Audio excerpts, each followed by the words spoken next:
Ouais, mais de toute façon, sur vos photomontages, on voit rien. Et en plus, c'est truqué.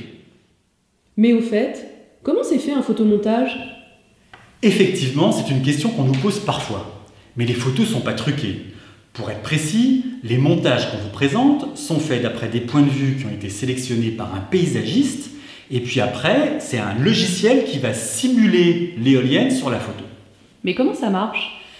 Eh bien, Cathy est justement en train d'en faire chez nous des photomontages. Elle est spécialiste de ce logiciel et de cette réalisation. Je vous propose d'aller la voir dans son bureau. Elle va vous dire comment ça marche. Allez, vous me suivez ?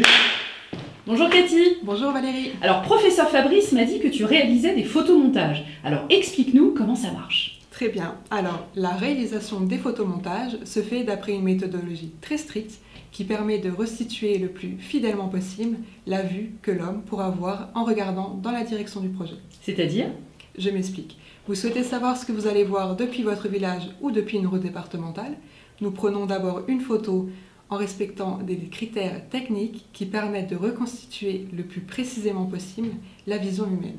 C'est cette photo qui est la base de tout le travail des photomontages que je vais vous montrer. Vous voyez sur cette image l'interface du logiciel WinPro que nous utilisons pour réaliser les photomontages. Une fois la cartographie insérée dans le logiciel, nous allons créer le modèle numérique de terrain, le MNT, autrement dit un relief artificiel. Puis, nous allons identifier l'ensemble des points de repère. C'est une sorte de maquette intégrée dans le logiciel. Ensuite, nous allons positionner les éoliennes et définir leurs principales caractéristiques, telles que la hauteur et le modèle d'éolienne par exemple.